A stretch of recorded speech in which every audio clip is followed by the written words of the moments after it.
मैं शहीद असद की बेटी आपसे मुखातिब हूँ और मुझे फख्र है कि मैं एक शहीद की बेटी हूँ जिसने मुजाहिद की तरह जिंदगी गुजारी और काबिल में फख्र मौत से हमकिनार हुआ। मैं एक ऐसे शहीद की बेटी हूँ जिसने अपने दिन रात मिल्लत की खिदमत के लिए वक्फ कर दिए थे, जिसकी जिंदगी का मकसद अहले बैत की हिफाजत की तकसीम था, जिसने शहादत को शऊर के साथ गले लगाया, जो जानता था कि मैं इस राह पर गामज़न उसका अंजाम क्या होता है, लेकिन तमाम तलखौफ और दहशत के माहौल के बावजूद उसने अपने कदम पीछे ना हटाए। जब तक इस मिल्लत में मेरे बाबा जैसे मुस्तहरक लोग काम करते रहेंगे, इस मिल्लत में मायूसी नहीं आएगी। मैं अपने बाबा शहीद बाबा की अजमत को सलाम पेश करती हूँ।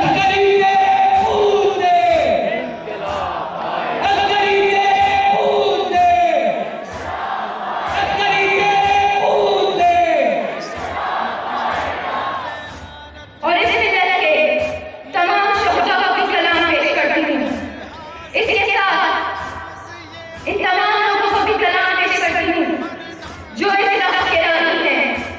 हाँ, यही लड़ाई का डरा है कि किसी भी दौर की जंगी और अपने जान से खौफजदा न होना और हुसैन इब्न अली की राह पर चलते रहना। दुनिया की ये जिंदगी हमेशा रहने वाली नहीं है। इंसान बीमारी से सिमट जाता है और हादसे का भी शिकार हो जाता है, लेकिन सबसे अजीम मौत शहादत की मौत है, जिससे इंसान हमेशा के लिए अमर हो जाता है। मैं इस मौके पर इस मिल्लत के दुश्मनों को ये पैगाम देना चाहती हूँ कि असद रज़ा शहीद न इस मिल्लत के पहले शहीद हैं और न आखिरी। अगर तुम्हारे ज़हन में ये फितूर है कि तुम हमें कत्ल करके इस मकसद को खत्म कर सकते हो, तो ये तुम्हारी भूल है। इस मकसद की बेआबियाई हमारे मासूमाए तारीख ने अपने खून से की है। इसकी खातिर तारीख में हमने हर तरह की कुर्बानी दी है। कत्ल होना, सूली पर चढ़ना और जिंदानों को आबाद करना सच्चाई की तारीख का इतिहास है। आखिर में मैं इस मजलिस तहरीर में मौजूद तमाम मोमिनीन और मोमिनात से दरख्वास्त करूंगी कि खुदा अपने आवाज़ के खिलाफात को फरामोश कर दीजिए। मेरे बाबा के मकसद खून के जरिए इस मिल्लत में जो है इत्तेहाद और इत्तेफाक पैदा हुआ है, इसको बाकी रखिए और किसी साजिश का शिकार न होइए। इस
रुकती नहीं अहले अज़ा की जबी गर्दन।